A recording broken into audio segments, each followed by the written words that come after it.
जय माता दी। आप सभी पर माँ भगवती की कृपा सदा बनी रहे। गुप्त नवरात्रि के 5वें दिन महाविद्या छिन्नमस्ता की पूजा करने का नियम है। तंत्र शास्त्र में महाविद्या छिन्नमस्ता की उपासना करने से समाज में मान सम्मान प्रसिद्धि मिलती है।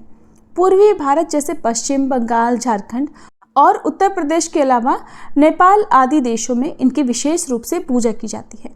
छिन्नमस्ता महाविद्या की पूजा में अगर कोई कमी रह जाती है तो वह विपरीत फल देने वाली होती है।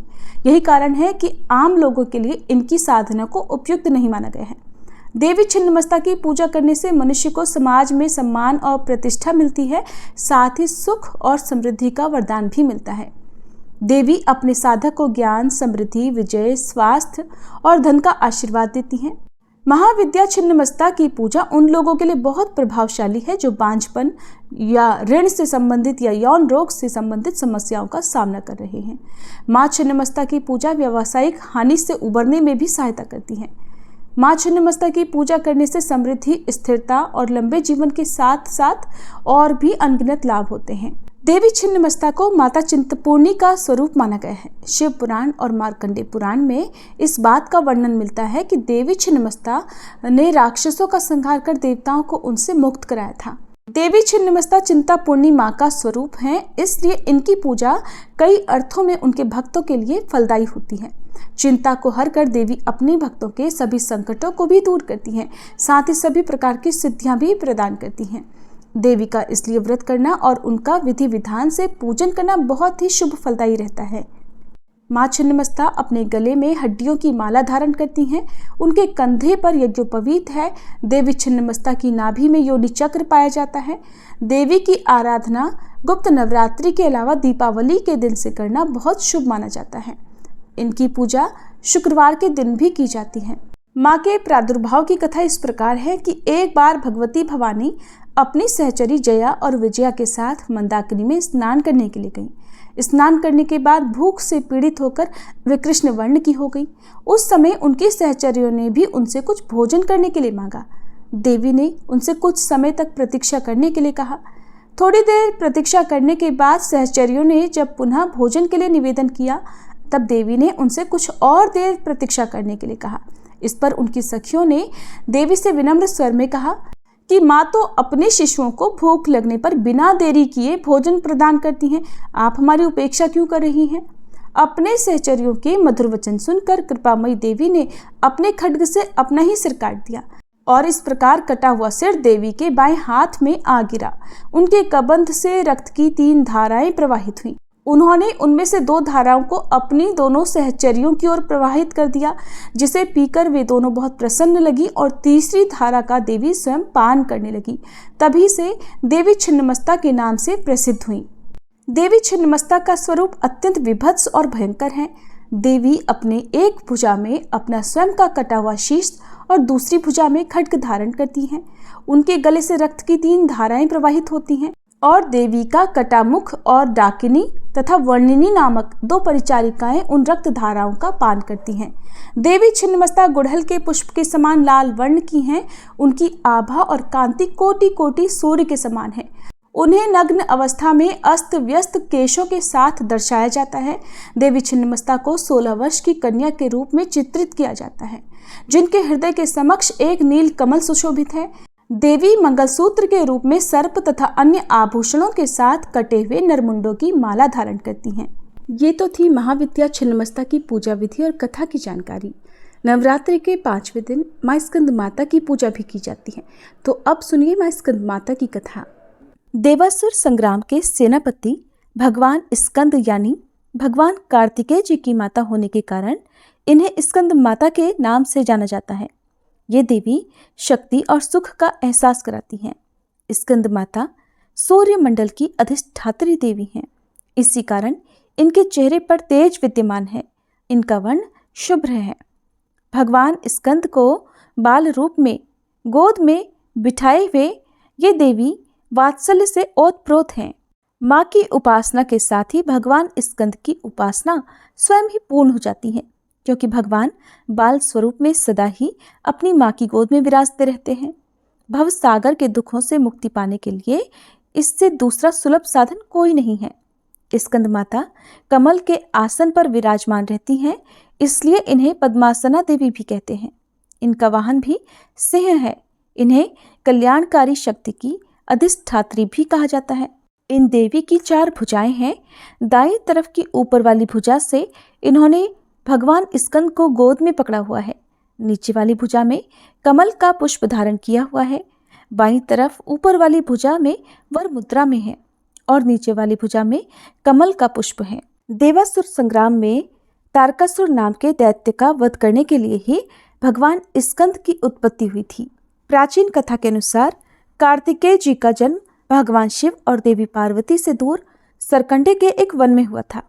उस बालक के 6 मुख थे। उस वन में कृतिकाएं रहती थीं। कृतिकाओं को जब वह 6 मुख वाला बालक मिला तब उन्होंने उसका पालन किया था। इसी वजह से बालक का नाम कार्तिकेय पड़ गया। भगवान शिव और देवी पार्वती से दूर रहकर वह बालक अब बड़ा होने लगा। कृतिकाएं बहुत अच्छी तरह से बालक का ध्यान रखती थीं। एक दिन शिव जी को अपनी संतान के बारे में पता चला। संतान के बारे में जानकारी मिलते ही शिव जी ने अपने सेवकों को तुरंत ही सरकंडे के वन में भेजा और बालक को लेकर आने के लिए कहा। शिव जी के दूत वीरभद्र, विशालाक्ष, शंभुकर्ण, नंदीश्वर, गोकर्णाश, दधिमुख आदि सरकंडे के वन में पहुंचे और कृतिकाओं के साथ कार्तिकेय स्वामी जी को लेकर शिव जी के पास वापस लौट आए। कार्तिकेय जी कैलाश पर्वत पर पहुंचे तो सभी बहुत प्रसन्न हुए।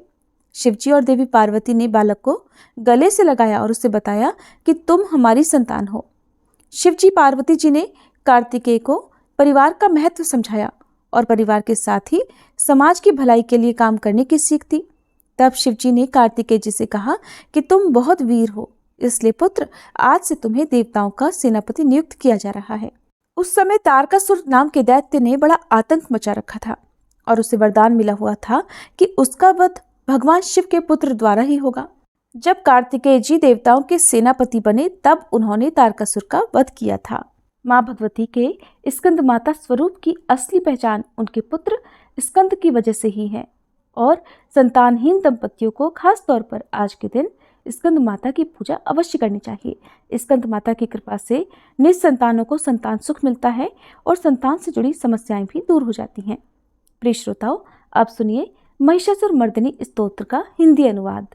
हे हिमालय राज की पुत्री, हे गिरिजा देवी, विश्व को आनंदित करने वाली देवी, नंदी गणों द्वारा पूजित, गिरिश्रेष्ठ विंध्याचल के शिखर पर निवास करने वाली देवी, अपनी लीला से भगवान श्री विष्णु को प्रसन्न करने वाली, इंद्रदेव के द्वारा नमस्कृत, भगवान नीलकंठ की पत्नी, विश्व में विशाल कुटुंब वाली और विश्व को संपन्नता देने वाली, हे महिषासुर का मर्दन करने वाली भगवती, अपने बालों की लता से आकर्षित करने वाली पर्वत की पुत्री, आपकी जय हो, जय हो, जय हो।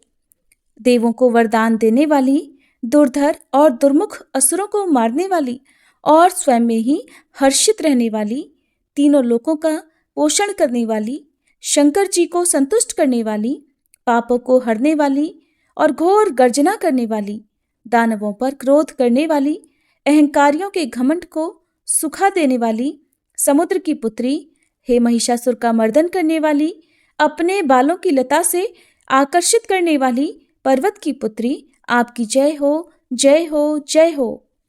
हे जगत माता, हे मेरी माँ, प्रेम से कदम के वन में वास करने वाली, हास्य भाव में रहने वाली, हिमालय के शिखर पर स्थित, अपने भवन में विराजित, मधु की तरह मधुर, मधु कैटभ का मद नष्ट करने वाली, महिष को विदीर्ण करने वाली, सदा युद्ध में लिप्त रहने वाली, हे महिषासुर का मर्दन करने वाली, अपने बालों की लता से आकर्षित करने वाली पर्वत की पुत्री, आपकी जय हो, जय हो, जय हो।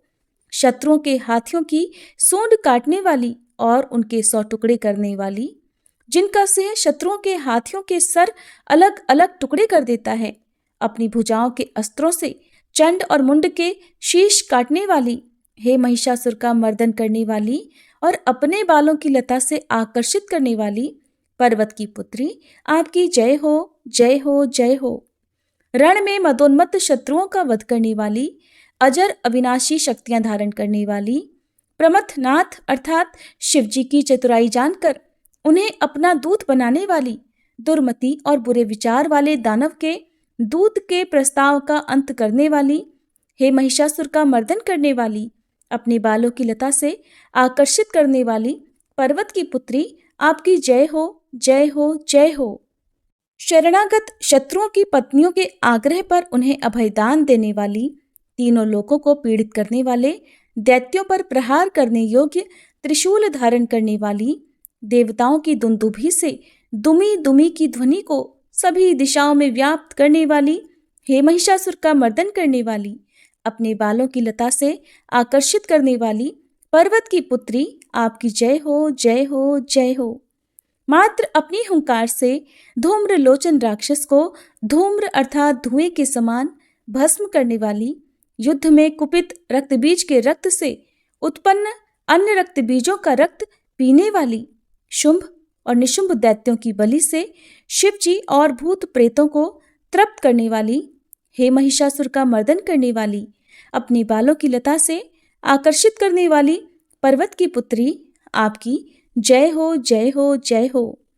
युद्ध भूमि में जिनके हाथों के कंगन धनुष के समान चमकते हैं, जिनके सोने के तीर शत्रुओं को विदीर्ण करके लाल हो जाते हैं और उनकी चीखें निकालते हैं, चारों प्रकार की सेनाओं, हाथी, घोड़ा, पैदल, रथ का संहार करने वाली, अनेक प्रकार की ध्वनि करने वाले, बटुकों को उत्पन्न करने वाली, हे महिषासुर का मर्दन करने वाली, अपने बालों की लता से आकर्षित करने वाली पर्वत की पुत्री, आपकी जय हो, जय हो, जय हो। देवांगनाओं के तत् था थेई थेई आदि शब्दों से युक्त भावमय नृत्य में मग्न रहने वाली, कु कुथ अड्डी विभिन्न प्रकार की मात्राओं वाले ताल वाले स्वर्गीय गीतों को सुनने में लीन, मृदंग की धू धुकुट धीमी धीमी आदि गंभीर ध्वनि सुनने में लिप्त रहने वाली, हे महिषासुर का मर्दन करने वाली, अपने बालों की लता से आकर्षित करने वाली पर्वत की पुत्री, आपकी जय हो, जय हो, जय हो। जय जयकार करने और स्तुति करने वाले समस्त विश्व के द्वारा नमस्कृत अपने नुपुर के झंझन और झिमझिम शब्दों से भूतपति महादेव को मोहित करने वाली, नटी नटों के नायक अर्धनारीश्वर के नृत्य से सुशोभित नाट्य में तल्लीन रहने वाली, हे महिषासुर का मर्दन करने वाली, अपने बालों की लता से आकर्षित करने वाली पर्वत की पुत्री, आपकी जय हो, जय हो, जय हो।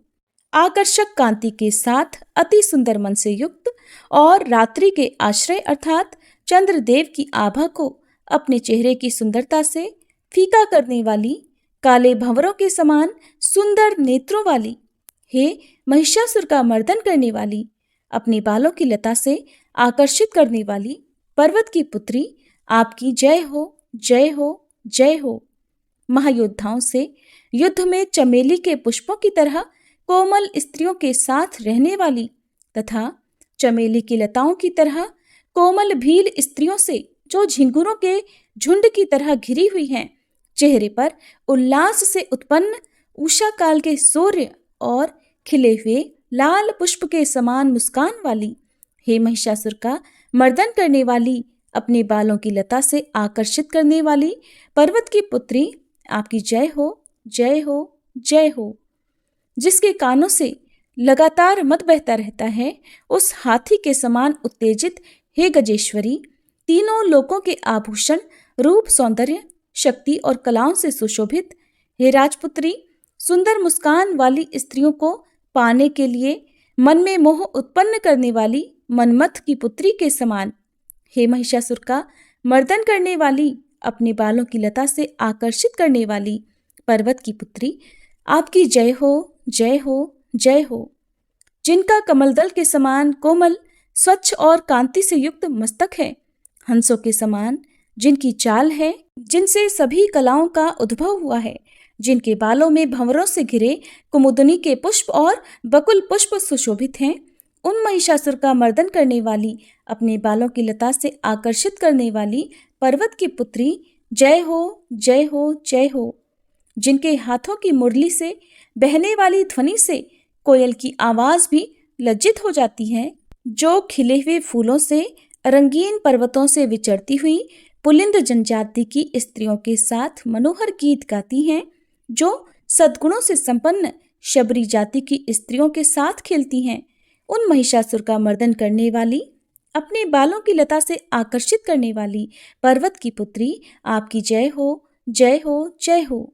जिनकी चमक से चंद्रमा की रोशनी फीकी पड़ जाए, ऐसे सुंदर रेशम के वस्त्रों से जिनकी कमर सुशोभित है, देवताओं और असुरों के सर झुकने पर उनके मुकुट की मणियों से जिनके पैरों के नाखून चंद्रमा की तरह दमकते हैं, और जैसे सोने के पर्वतों पर विजय पाकर कोई हाथी मदोन्मत्त हो जाता है, वैसे ही देवी के उरोज कलश की तरह प्रतीत होते हैं। ऐसी हे महिषासुर का मर्दन करने वाली, अपने बालों की लता से आकर्षित करने वाली पर्वत की पुत्री, आपकी जय हो, जय हो, जय हो। सहस्त्रों दैत्यों के सहस्त्रों हाथों से सहस्त्रों युद्ध जीतने वाली और सहस्त्रों हाथों से पूजित सुर तारक उत्पन्न करने वाली, उसका तारकासुर के साथ युद्ध कराने वाली, राजा सुरथ और समाधि नामक वैश्य की भक्ति से समान रूप से संतुष्ट होने वाली, हे महिषासुर का मर्दन करने वाली, बालों की लता से आकर्षित करने वाली पर्वत की पुत्री, आपकी जय हो, जय हो, जय हो। जो भी आपके दयामय पद कमलों की सेवा करता है, हे कमले, वह व्यक्ति कमल निवास कैसे न बने। हे शिवे, आपके पद कमल ही परम पद हैं, उनका ध्यान करने पर भी परम पद मैं कैसे नहीं पाऊंगा। हे महिषासुर का मर्दन करने वाली, बालों की लता से आकर्षित करने वाली पर्वत की पुत्री, आपकी जय हो, जय हो, जय हो। सोने के समान चमकते हुए नदी के जल से जो आपके रंग भवन में छिड़काव करेगा, वो इंद्राणी के वक्ष से आलिंगित होने वाले इंद्र के समान सुखानुभूति को क्यों नहीं पाएगा। हे वाणी, हे महासरस्वते, आप में मांगल्य का निवास है, मैं आपके चरणों की शरण लेता हूँ। हे महिषासुर का मर्दन करने वाली, बालों की लता से आकर्षित करने वाली पर्वत की पुत्री, आपकी जय हो, जय हो, जय हो। आपका निर्मल चंद्र समान मुख चंद्रमा का निवास है, जो सभी अशुद्धियों को दूर कर देता है। नहीं तो क्यों मेरा मन इंद्रपुरी की सुंदर स्त्रियों से विमुख हो गया है। मेरे मत के अनुसार आपकी कृपा के बिना शिव नाम के धन की प्राप्ति कैसे संभव हो सकती है। हे महिषासुर का मर्दन करने वाली, बालों की लता से आकर्षित करने वाली पर्वत की पुत्री, आपकी जय हो, जय हो, जय हो। हे दीनों पर दया करने वाली उमा, मुझ पर भी दया कर ही दो। हे जगत जननी, जैसे आप दया की वर्षा करती हो, वैसे ही तीरों की भी वर्षा करती हो, इसलिए इस समय जैसा आपको उचित लगे वैसा करो, मेरे पाप और ताप दूर कर दो। हे महिषासुर का मर्दन करने वाली, बालों की लता से आकर्षित करने वाली पर्वत की पुत्री, आपकी जय हो, जय हो, जय हो। जय माता दी। ये थी आज की वीडियो। उम्मीद है आपको पसंद आई होगी।